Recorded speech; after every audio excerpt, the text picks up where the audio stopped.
दाखवलेलं आहे की ते अतिरेकी दारिद्र्य नावाचा अतिरेकी आमच्या आयुष्यात आला आहे, निगेटिव्ह अतिरेकी आमच्या आयुष्यात आला आहे, आमच्या आयुष्यामध्ये रोगी नावाचा एक अतिरेकी आलेला आहे, आमच्या आयुष्यामध्ये वेदना एक अतिरेकी आलेला आहे, आमच्या आयुष्यामध्ये मुलांच्या शिक्षणाला अडथळा आणणारा एक अतिरेकी आलेला आहे, आमच्या आयुष्यामध्ये इच्छा असताना एवढ्या मोठ्या टेम्परेचर मध्ये आम्हाला टू व्हीलर वरती फिरावं लागतंय. हा अतिरेकी छोटा नाहीये. मी एक माणूस असताना स्वतःसाठी एक कार खरेदी करू शकत नाही, ही निगेटिव्ह ताकद मला कुठेतरी रोखतीये. हा छोटा अतिरेकी नाहीये ना. त्या सगळ्या अतिरेकीला मला खतम करायचंय, मला युद्धामध्ये जायचंय. माझं मिशन आहे. काही झालं तरी चालेल, 2025 मी इतका पैसा कमवणार, किमान 1 कोटी रुपये माझं या 2025 इन्कम झालं पाहिजे. माझं घर स्वतःचं, माझी गाडी स्वतःची, माझ्या मुलांचं, माझ्या स्वतःचं, माझं परिवर्तन झालं पाहिजे, माझी पर्सनॅलिटी डेव्हलप झाली पाहिजे आणि जगाला मी दाखवून देणार डायमंड म्हणजे काय. हॅलो, मग मिशन 3 तुमच्या आयुष्यामध्ये तुम्ही एवढे नाहीयेत का? ही कमांडो ट्रेनिंग आहे. कोणती ट्रेनिंग आहे ही? कमांडो ट्रेनिंग आहे. आणि कमांडो आणि हवालदार या दोन गोष्टीमध्ये मोठा फरक आहे. हॅलो, कमांडो आणि हवालदार याच्यामध्ये फरक आहे. तुमच्या देशामध्ये आलेल्या अतिरेक्यांनी कित्येक हवालदारांना गोळ्या घातल्या, कारण यांच्याकडे काय होत्या? बंदुकी होती, रायफल होती. एक गोळी गेली की दुसरी गोळी टाकावी लागायची आणि त्याच्यासाठी खटका मागा ओढायचा, गोळी टाकायची, खटका सोडायचा आणि मग ट्रिगर दाबायचं. तोपर्यंत 1000 गोळ्या तुमच्या शरीराला आरपार करायचा तो. त्याच्यावर काय होतं? मग आले की सगळे मेल्यानंतर, सगळ्यांनी आत्मदहन केल्यानंतर लक्षात आलं सालं यांचं काहीच खरं नाही. असे जर भारतातले सगळे पोलीसवाले जरी उभे केले तरी हे 10 लोक ह्या सगळ्यांना भाजून खातील. बरोबर आहे की नाही? मग बोलवले कोणाला? कुठून आले ते? आकाशातून डायरेक्ट. ते चालत आले होते यांच्यासारखे किंवा असे पळत आले होते का? थांबा जरा तुम्हाला वाचवतो असं करत आले होते का? ते कसे आले? ते हेलिकॉप्टर मधून आले. मग ते म्हणले का आता जमिनीवर आम्हाला एकदा सोडा, मग हेलिकॉप्टरला जाऊ द्या घरी. काय केलं त्यांनी? डायरेक्ट दोरांवर उड्या मारल्या खाली. कुठं सांगा फक्त, कोणत्या खिडकीत जाऊ? खिडकीतच सोडा मला. त्या आयला बघतोच कोण आहे आतमध्ये. का? Self confidence. अरे काय गोळ्या घालशील ते घाल, डोळा सुद्धा गोळा ठरणार नाही तुझ्यासाठी गोळी जाण्यासाठी. बरोबर आहे? इतक्या तयारी निस्सी. पुढच्या 3 तासामध्ये मिशन खलास. 48 तास चाललेली मिशन 3 तासात खतम. 2-2 वर्ष समर्थ करताय ना. जे जमलं नाही ना, पुढच्या 3 महिन्यात आपल्याला करायचं. जे मागच्या 3 वर्षात नाही केलं ना अंकुश, पुढच्या 3 महिन्यामध्ये आपल्याला हे मिशन कंप्लीट करायचंय. आणि हे जर करायचं असेल तर तुम्हाला ह्या ट्रेनिंगची गरज आहे.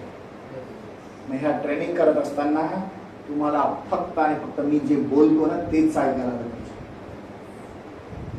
त्याच्या लक्षामध्ये ह्याच्या पलीकडे तुम्हाला काही ऐकायचं? आहात तयार? आहात रेडी? येस. मग आपण जाऊया पुढच्या पायऱ्यांकडे. काय लिहिली? आता जर तुम्हाला हे सगळं ऐकलंय मी माझं 1 तासाभराचं लेक्चर, तर तुम्हाला निश्चित लक्षात आलंच असेल. कारण प्रत्येक माणूस जन्माला तर आलाय, पण त्या बिचाऱ्याला अजून माहिती नाही मी जन्माला आलोच कशासाठी होतो. कित्येक लोक 85, 90, 95 वर्षापर्यंतचे झालेत, अजून त्यांना माहिती नाही आपण आलो कशासाठी होतो. आणि काही लोक खाटावर आडवे झालेत, त्याला जगायची अजून इच्छा आहे, पण करायचंय काय अजून माहीत. मग आपण कशासाठी आलोय समर्थ? का समर्थ करायची इच्छा आहे? हॅलो, तुम्ही जरा जास्त, तुम्हाला मी काय बोललो होतो आधीच? बाकीच्या लोकांकडे तोंड नाहीये का? चिमणकर चिमणी सारखं तोंड चालवायचं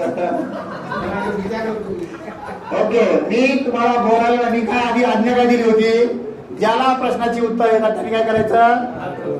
ओके, तर समर्थ सक्सेस लाइफ आप क्यों करना चाहते हो. यस, तुमचं करिअर चेंज करायचं म्हणजे काय करायचं. करिअर म्हणजे काय. येस, ओके, हा मॅम.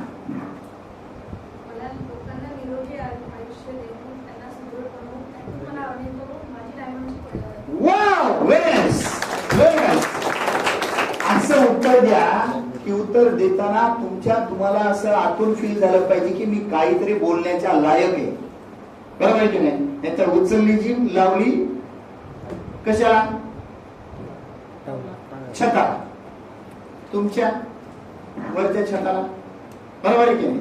असं काय करायचं, अशी उत्तर पाहिजे मजबूत. त्याने उत्तर दिलं चुकीचं नाही दिलं. ओके, फक्त एका वाक्यात दिलं. कधी कधी काही उत्तर संदर्भात सहित स्पष्टीकरण करावी लागतात. पुढच्याला कळलं पाहिजे ना. बरोबर आहे की नाही. क्यों करना चाहते हो, क्यों करना चाहते हो. माझ्यासोबत जे बिझनेस करतील त्यांना मला 100 कोटी कमवून द्यायचे. बस तू क्यों करना चाहते हो. हाँ,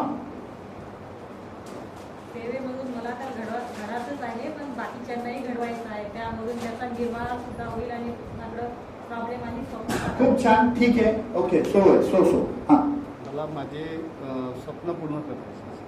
करेक्ट. काय करायचे तुम्हाला, तुमची कसं द्यायला तुम्ही इथं. मला माझ्या स्वप्नांची पूर्ती करायची आहे. बरोबर ना. मला माझ्या स्वप्नांची पूर्ती करायची आहे, म्हणून मी वाटेल त्या लेवलला जाऊन काम करायची तयारी ठेवत. का आलात तुम्ही इथे. हॅलो, अजून कोण काय उत्तर देईल. हा राहुल. मला माझं स्टेटस चेंज करायचं आहे. माझ्या खानदानात जेवढं पैसा पाहिला नाही तेवढं मला कमवायचा आहे. Wow, correct. म्हणजे लोकांच्या नजरेत माझी आयडेंटिटी तयार करायची आहे. काय करायचंय, मला प्रूव्ह करायचं, स्वतःला सिद्ध करायचंय. बरोबर ना. समर्थ सक्सेस मध्ये तुम्ही त्यासाठी आलाय. साहेब 2004 साली मी प्रॅक्टिस चालू केली. किती साली. आता हात वर करून काहीच फायदा नाही. वेळ निघून गेल्यावर त्याचा फायदा होत नाही. रेल्वे निघून. हॅलो, चान्स दिला होता का आता मी सगळ्यांना. हात वर करायला कोणाचे बंधनं घातले होते का. तुमच्या हाताला 10 किलो वजन बांधून ठेवला होता का मी. हात वर गेलाच नाही पाहिजे. नाही ना, असं काही केलं. ओके, वेळेत करायचं. बघा मी काय बोललो आता तुम्हाला. 2004 साली डिग्री घेऊन मी माझी प्रॅक्टिस चालू केली.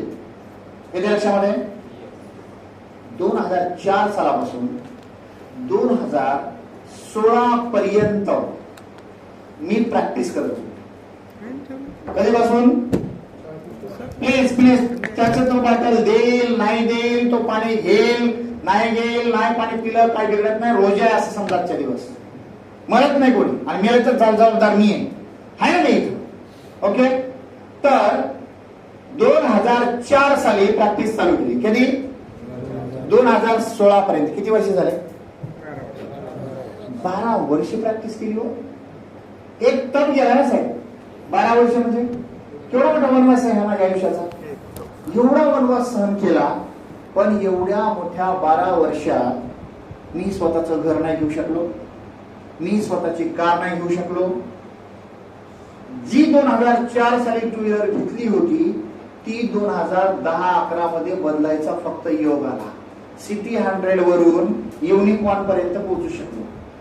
आणि ती सुद्धा एका माझ्या पेशंट वकिलाकडून जे बोलल ते आई शपथ ओरिजिनल बोलणार, खोटं काहीच बोलणार नाही. प्रूफ आहे माझ्याकडे सगळे, तुम्ही बघू शकता. तर 50,000 रुपये मी त्यांच्याकडून घेतले आणि त्यांना प्रॉमिस केलं, सर मी तुम्हाला दर महिन्याला 5,000 रुपये परत करीन. ओके.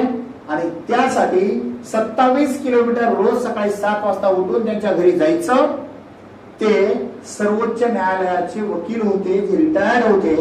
त्यांचं वय त्यावेळेला 70-75 असेल. बनट्टी नावाची व्यक्ती होती.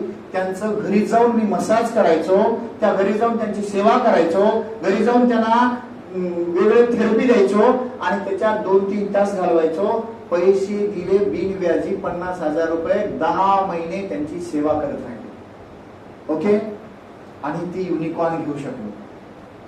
ह्या 12 वर्षात एक लक्षात आलं, लग्न झालंय, बायकोचा खर्च ऍड झाला, नंतर एक मुलगी जन्माला आली, तिचा खर्च ऍड झाला, ती शाळेत जायला नुकतीच लागली की दुसरे एक पोरग जन्माला आलं, त्याचा खर्च चालू झाला. मग हळूहळू दोघं शाळेत जायला लागले, अजून खर्च वाढायला लागला. आता 2 व्हीलरवर दोघं कसं तरी बसत होतो, ही पोरीला घेऊन बसत होती. आता तिसरा आल्यामुळे ती पोरगी एक तर मध्ये नाही तर पुढच्या टाकीवर जायला लागली.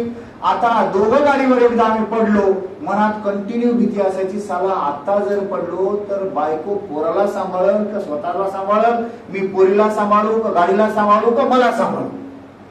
होतं का नाही होतं आपल्या सगळ्यांच्या? हॅलो, मी जे बोलतो ते खूप सिरियस बोलतोय. होतं का नव्हतं आपल्या बाबतीत? होतंय ना. समर्थ सक्सेस का करायचंय याचं उत्तर देतोय तुम्हाला मी. ही अवस्था माझी पण होती. माझं बँक बॅलन्स कधी 2-3 लाखाचं कधीच नाही. वडिलांनी मला कॉल केला की बेटा आपल्या तिथे बाजूला 70,000 रुपयामध्ये 1 एकर जमीन निघाली आहे. 70,000 फक्त. मला 50,000 रुपये पाठव. मी वडिलांना 50,000 रुपये पाठवण्याच्या लायकीचा पण नव्हतो त्यावेळेला. 50,000 रुपये पाठवायची माझी परिस्थिती नव्हती. चुकून जर घरामध्ये 4-2 लाख रुपये खर्च करण्याचा एखादा आजार उद्भवला असता, नशीब माझं चांगलं होतं, त्यावेळेला कोरोना सारखा आजार आला नाही. जर कोरोना सारखा आजार आला असता आणि एवढं थैमान माजलं असतं ना तर आम्ही कोणीच जिवंत राहिलो नसतो. ही परिस्थिती होती माझी तेव्हा अंकुश. ही परिस्थिती होती सर माझी त्यावेळेला. आणि ह्या परिस्थितीनं जात असताना 2016 मध्ये असाच तुमच्यासारखा नॉन डॉक्टरेट माझ्या आयुष्यामध्ये एक मित्र आला आणि मी एका गँग्रीनच्या पेशंटला ट्रीटमेंट करत असताना त्याने मला सांगितलं की सर अशा अशा कंपनीचं असं एक प्रोडक्ट आहे, ते प्रोडक्ट तुम्ही डॉक्टर आहात मला माहिती आहे सर, पण मी तुम्हाला एक विनंती करतो सर, मला याच्यातलं काही नॉलेज नाही, पण मी माझ्या ओळखीतल्या एका माणसाला हे औषधी खायला घातलं आणि त्याचं गँग्रीन बरं झालं, म्हणून तुम्ही देऊन बघा. आता मी म्हणलं बोलत्याला काळीचा. मी माझ्या डॉक्टर तिला बाजूला ठेवला, माझा इगो बाजूला ठेवला. आज तुम्ही काही लोकांना काही डॉक्टर लोकांना भेटायला जाता, तो डॉक्टर तुमचं पोस्टमॉर्टम करून टाकतो. त्याला इगो आहे, त्याला ऍटिट्यूड आहे, तो तुम्हाला कमी लेखतो म्हणून तो साला तिथंच बसलाय. बरोबर ना? बरोबर ना तुमच्यासोबत सर? बसू दे, त्याचं कर्म अजून शिल्लक आहे, त्याचे भोग अजून बाकी आहेत म्हणून तो असं वागतोय. दोष त्याचा नाही, त्याच्या कर्माचा आहे. बरोबर ना? काळजी करू नका, त्याचा बाप कोणीतरी भेटेल तुम्हाला. मग मी त्याचं ऐकलं, ते प्रोडक्ट दिलं आणि त्या प्रोडक्टमुळे बघता बघता 3 महिन्यामध्ये तो गँग्रीन बरा झाला. अरे बरा झाल्याबरोबर च्या आईला म्हणला आपण एवढी प्रॅक्टिस केली, एवढ्या डिग्र्या घेतल्या, काय उपयोग आहे आपला?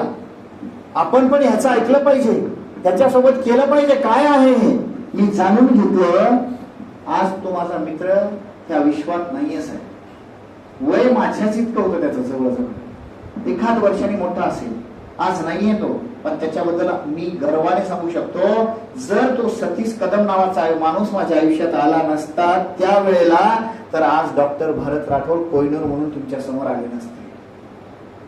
इथे लक्षामध्ये त्यावेळेला त्या माझ्या मित्राने मला ती सिस्टम शिकवली, दाखवली आणि 2019 मध्ये मी एक चांगला लीडर तयार झालो. मला नेटवर्क कळायला लागलं, मार्केट कळायला लागलं, लोक कळायला लागली, मला प्लॅन कळायला लागला, मला सिस्टम कळायला लागली आणि मी समर्थ मध्ये आलो आणि समर्थ मध्ये आल्यामुळे 72 दिवसात करोडपती झालो.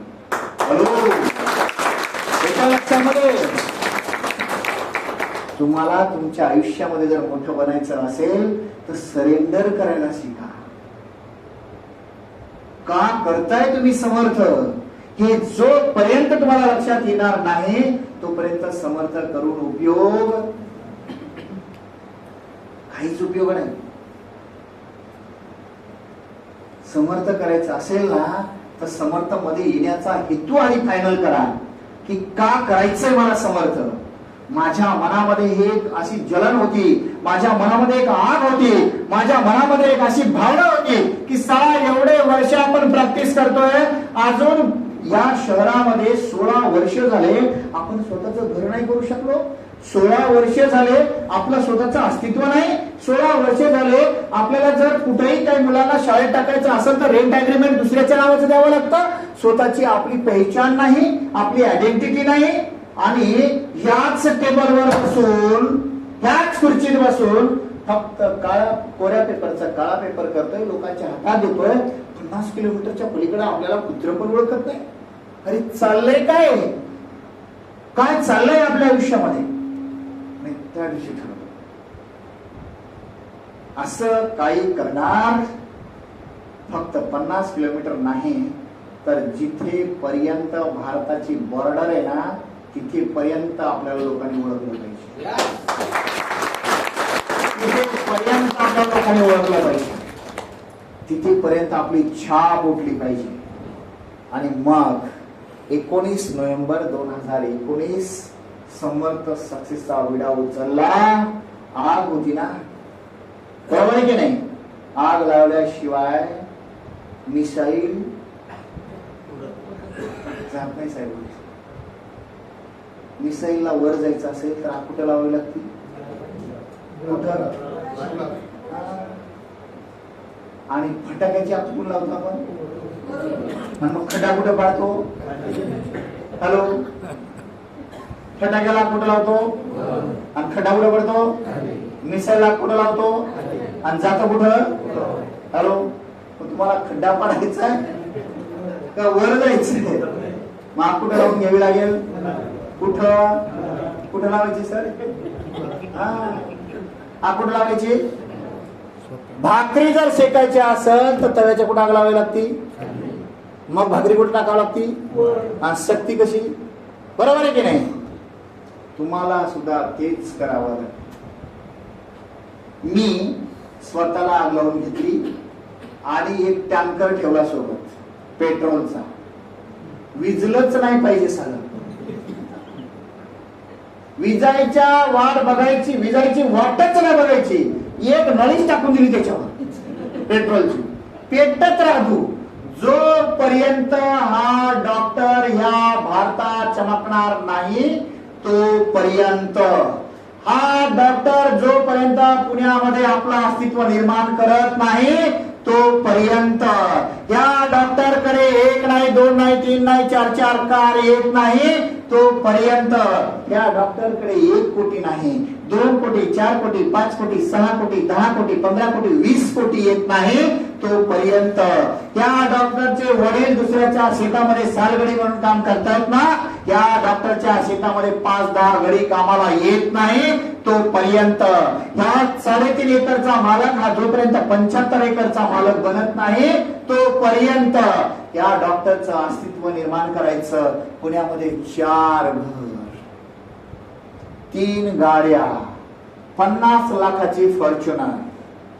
ज्या शेतामध्ये वडील सालगडी म्हणून होते ते पूर्ण क्षेत्र विकत घेऊन 1 एकर मध्ये फार्म हाऊस. 1 कप दुधासाठी तडफडणाऱ्या माझ्या आईला आज 45 म्हशींचं दूध. काय प्यायचं ते पी, नाही तर आंघोळ कर. लोक चमचाभर तूप खाण्यासाठी तडफडतात. मी यांना म्हणतो डायरेक्ट पळीनं घ्या. 50 वर्ष नाही जगलात तरी चालेल, पण जेवढे वर्ष जगलात ना तेवढं वर्ष असं जगा की तुम्हाला त्याच्या 1000 पट आयुष्य जगल्यासारखं वाटलं पाहिजे. तडपून 100 वर्ष जगून मरण्यापेक्षा 10 वर्ष जगा पण 1000 वर्ष जगल्याचा अनुभव घ्या. हॅलो, हे आयुष्य निर्माण करून दिलं 5 वर्ष. म्हणून मी समर्थ सक्सेस करतो. येते लक्षामध्ये. समर्थ का करायचं, तुमचं गोल पाहिजे. गोल फक्त बोलून चालत नाही मेघराज. गोल हे जाणवलं पाहिजे. कॅलिबर सारखं तुम्हाला बघा, तुम्ही तरुण वयामध्ये कॉलेज वयामध्ये एखाद्या मुलीच्या प्रेमात पडल्यानंतर कसं तुम्हाला रात्री दुपारी इकडं तिकडं आई शेजारी बसलेली असेल तरी इकडून चॅटिंग चालू, लगेच येस नो काहीतरी तुम्ही चॅटिंग करता, म्हणजे तुम्हाला भीतीच नसते. गाडी चालू आहे ना, चालत्या गाडीवर हेल्मेट मध्ये फोन अडकून टाकतात काय काय बोलून. वेळ वाया नाही गेला पाहिजे ना पोहोचेपर्यंत. काय बोलतात माहित नाही, पण बोलतच राहतात. हॅलो, कुठून आणत असतील एवढे विषय? काय यांच्याकडे असं बोलण्यासारखं? तरी पण थांबत. हॅलो, असतील काही आपल्यामध्ये असे नमुने? बरोबर की लग्न झाले, अजून यायचंय काही काही लोकांना अनुभव, बरोबर आहे की नाही? तर तितकं वेळ लागला पाहिजे तुम्हाला. जेवढं वेळ तिथं लागतं ना, तेवढं वेळ जर तुम्हाला समर्थचं लागलं ना, तर समर्थ तुमच्यावरती फिदा होईल. जे मागाल ते देईल, पण एवढं प्रेम करावं लागेल. हॅलो, उठताना डायमंड, बसताना डायमंड, झोपताना डायमंड, बेडवर झोपता वरती छताला डायमंडचा फोटो लावून टाका. स्वयंपाक करताय किचन मध्ये, समोरच्या भिंतीला डायमंडचा फोटो लावून टाका. ओके, टॉयलेट मध्ये बसता ना, टॉयलेट मध्ये कमोडवर समोरच्या भिंतीवर डायमंडचा फोटो. गाडी चालवताना गाडीच्या डॅशबोर्ड वरती डायमंडचा फोटो. टू व्हीलर चालवताय, स्पीडोमीटर बघण्यापेक्षा डायमंड बघा. येस, होणार. कारण तुमच्या नजरेमध्ये जेव्हा सातत्याने जी गोष्ट दिसायला लागते ना, तुमची एनर्जी तिथं काम करायला लागते. आणि जेव्हा तुमची एनर्जी तिथं काम करायला लागते, तुम्हाला निगेटिव्ह विचार एकही डोक्यामध्ये येत नाही. आणि जेव्हा निगेटिव्ह विचार तुमचे येत नाही, त्यावेळेला त्याला छप्पर काढून तुम्हाला द्यावंच लागतं. कशासाठी समर्थ करताय? कळलं? हॅलो, आता परफेक्ट झालं तुमचं? मग प्रत्येकाला आता कळलं का कशासाठी? तुमच्या डायरीमध्ये लिहून काढा, मी समर्थ मध्ये कशासाठी आलो. 1 ओळी, 2 ओळी, 3 ओळी, 4 ओळी निबंध लिहा.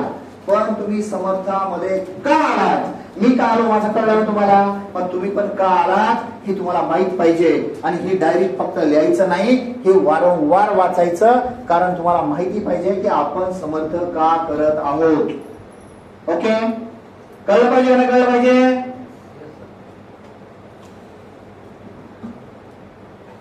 लिहा, ज्याला जे वाटतं ते लिहा. पण मी कोणालाही विचारू शकतो तुम्ही काय लिहिलंय.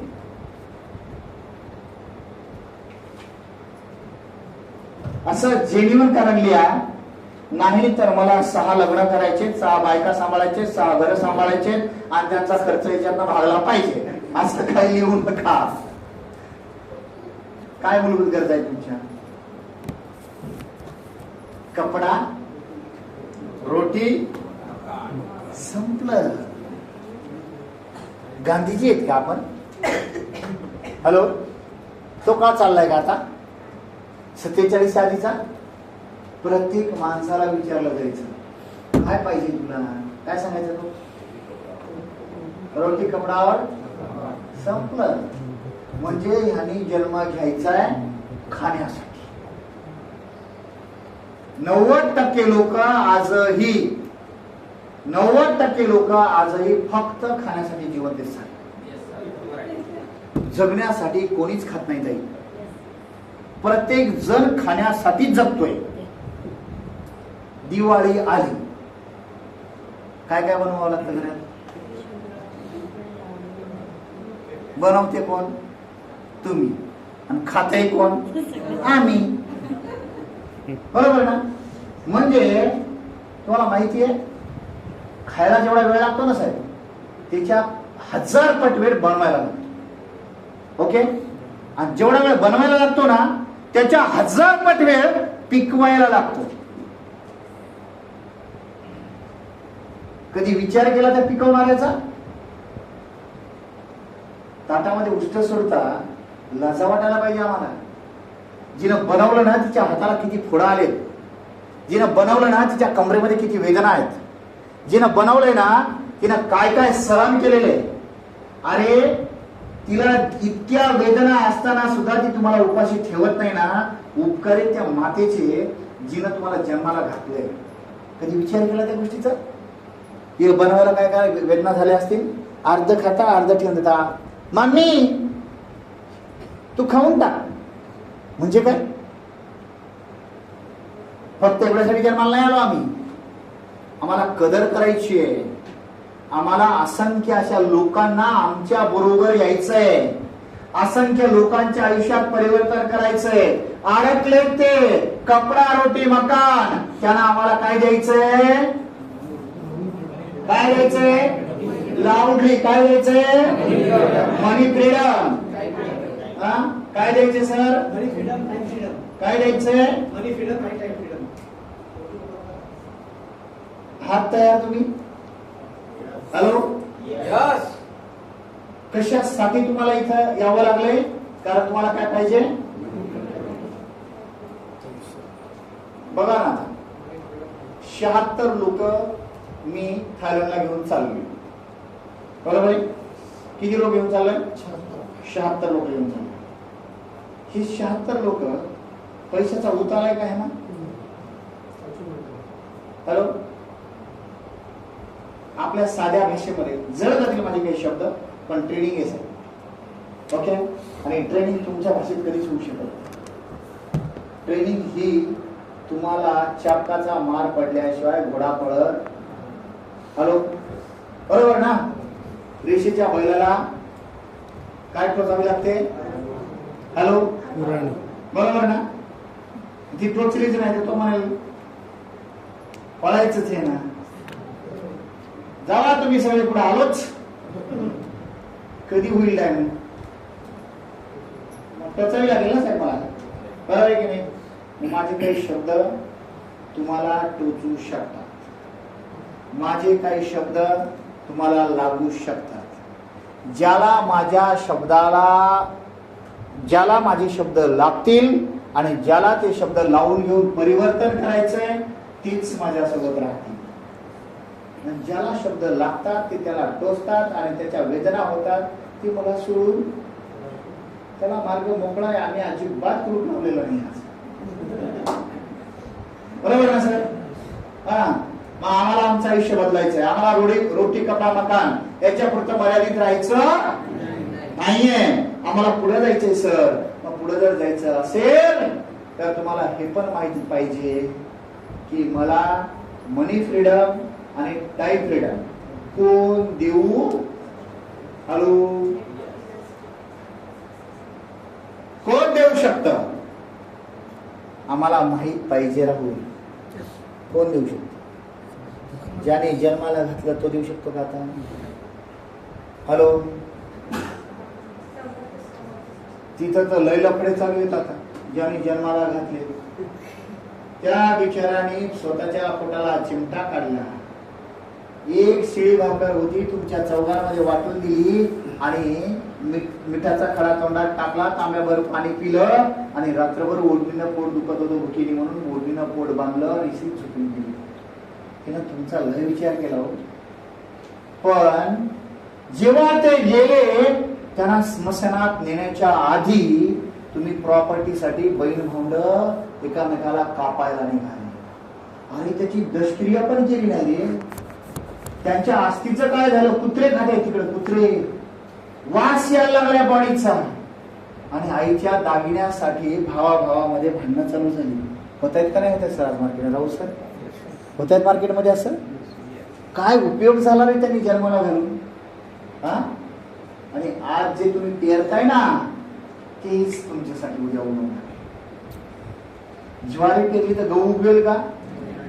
ज्वारी पेरली तर ज्वारीच उगवेल ना, बरोबर ना?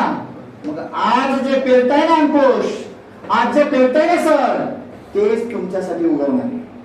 लक्षात ठेवा, तेच तुमच्यासाठी उगवणार.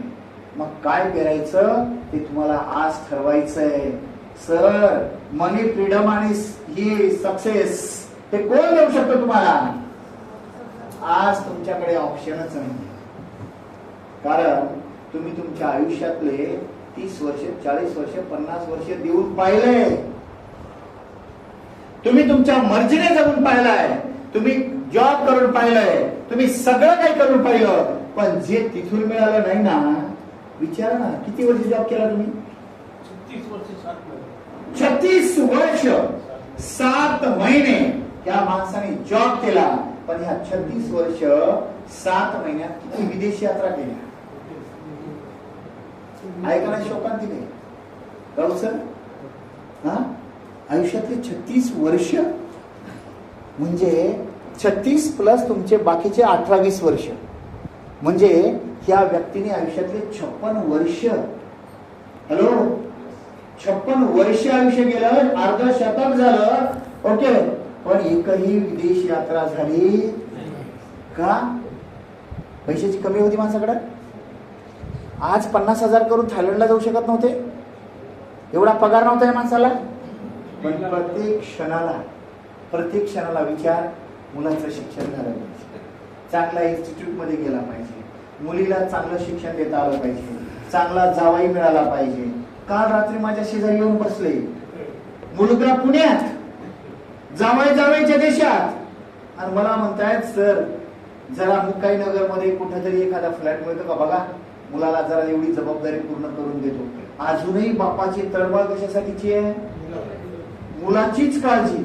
अरे आता जगेल ना तो, पैदा करून एकदा बोट धरून चालायला शिकवलं, त्यानंतर त्याने ठरवायचं ना तुमच्या बापाने तुमच्यासाठी काय केलं होतं, काय किती काळजी करताय तुम्ही. तुम्ही पण मरणार आहात, तुमचा बाप मेला, तुमच्या बापाचा फोटो नाही तुमच्या घरामध्ये, तुमचाही फोटो नसणार आहे. कशासाठी एवढी मरमर? जगानं जरा स्वतःच्या अस्तित्वाचं काय, हा स्वतःच्या अस्तित्वाचं काय जगता आलं पाहिजे.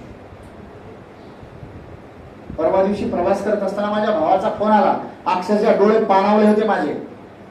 भाऊ मला म्हणाला, बाबा दादा म्हणे, बाबांना ह्या वयामध्ये, आता बाबांचं वय झालंय माझं 80-85च्या आसपास गेले, म्हणजे काय बोलत राहतात, काय बडबडत राहतात, शिव्या घालत राहतात, हे करत राहतात, ते करत राहतात, कंटाळा म्हणले मी याला. एक तर ते तरी मरावे ते मी मरावे. अरे काय कंटाळायची गरज आहे? माझ्या बापाला मी घेऊन जातो ना, त्याला पुण्याला करमत नाही म्हणून इथे ते मी येतो. पण मी एकदा जर बाबांना इथून हलवलं ना, तर परत म्हणलं त्यांची देह बॉडी सुद्धा तुम्हाला बघायला मिळणार नाही.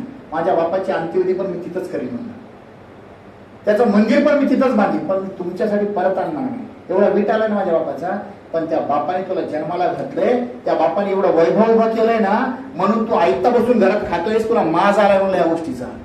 तुला आज बापाचा कंटाळा आलाय, पण आज जे शब्द वापरतोयस ना, उद्या तुझे मुलं तुझ्या बाबतीत वापरतील ना, त्यावेळेला तुला जागा, तोंड लपवायला जागा नसेल म्हणलं. येते लक्षामध्ये साहेब, जे पेराल ना तेच उगवणार आहे.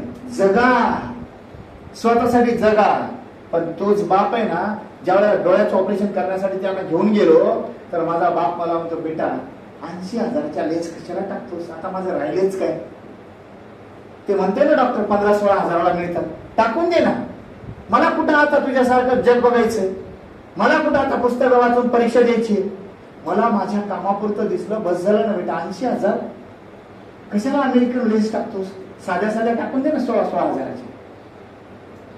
मी म्हणलं नाही बाबा, जेवढं आयुष्य शिल्लक राहिले ना, तेवढ्याच आयुष्यामध्ये तुम्हाला ते जग बघायचंय आता, जे जग तुम्ही आजपर्यंत पाहिलंच नाही.